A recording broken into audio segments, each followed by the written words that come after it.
Olá, amigos.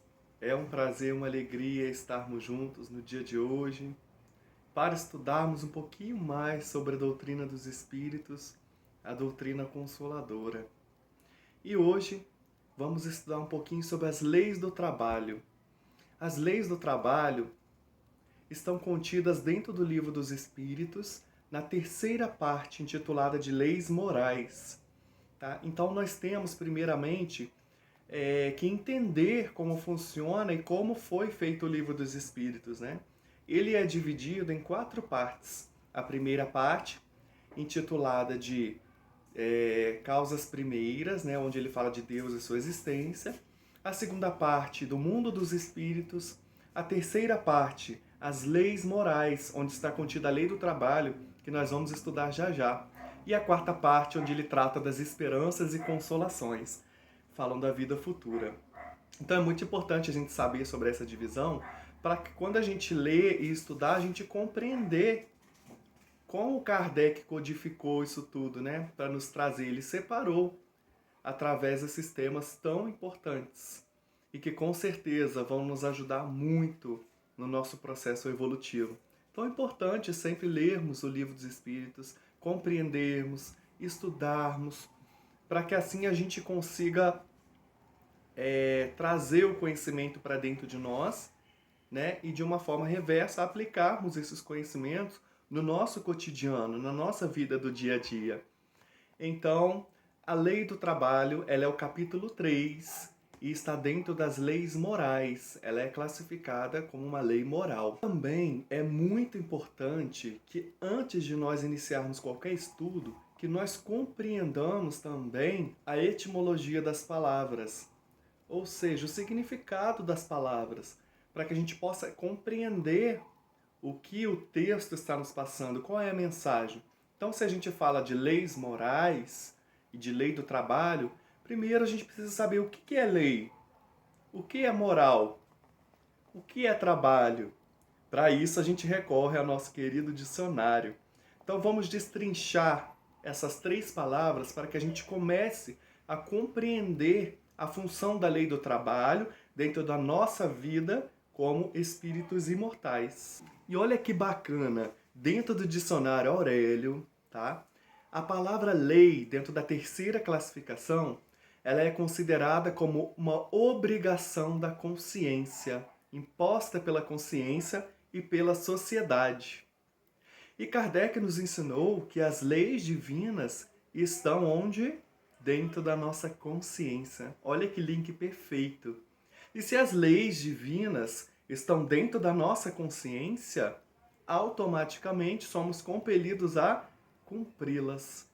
Toda vez que descumprimos uma lei divina, nós estamos adquirindo uma nova oportunidade de reparação. E nós encontramos também, dentro do dicionário, o significado da palavra moral, que significa um conjunto de regras e condutas dentro de uma sociedade. Porém, aqui na Terra, a moral ela é variável. Cada lugar tem os seus costumes e os seus hábitos que ditam a moral.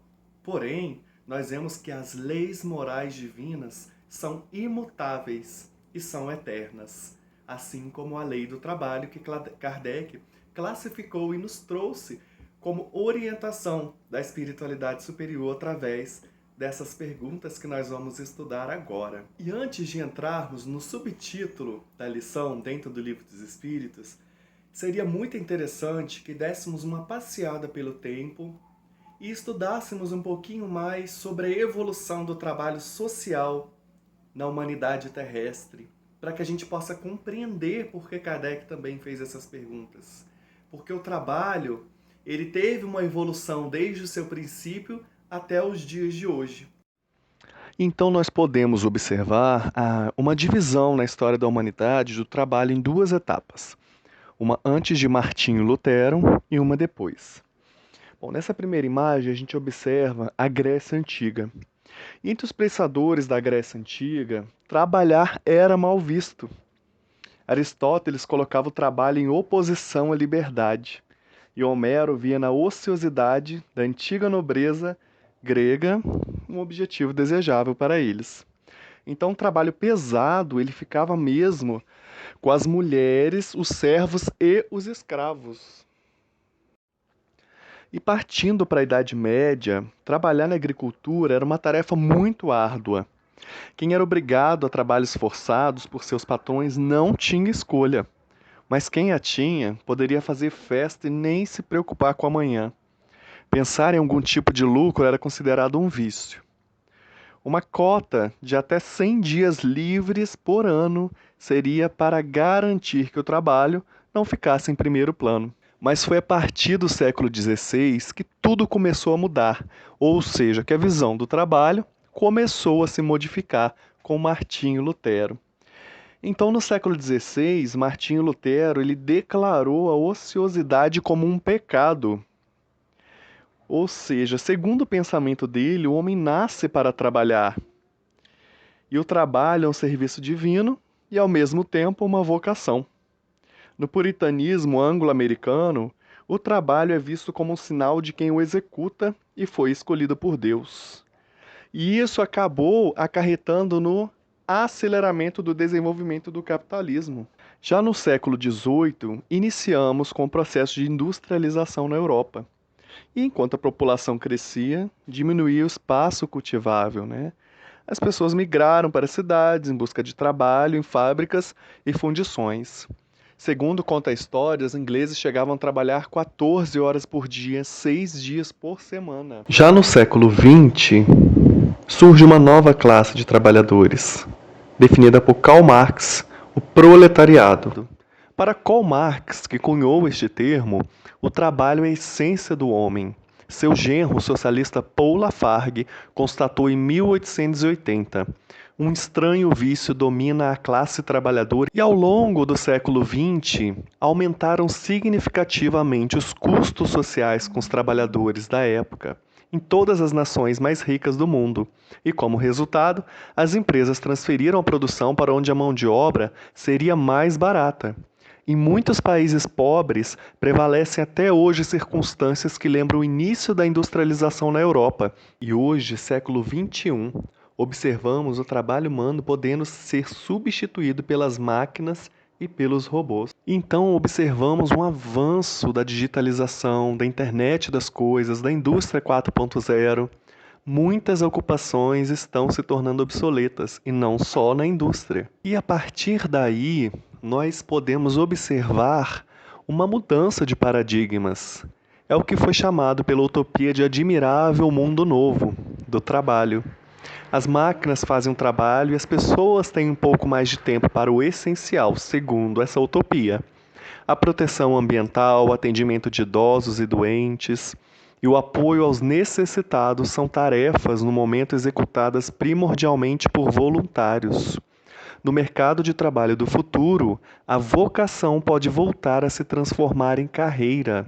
Então, nós podemos observar um trechinho da evolução do trabalho na história da humanidade.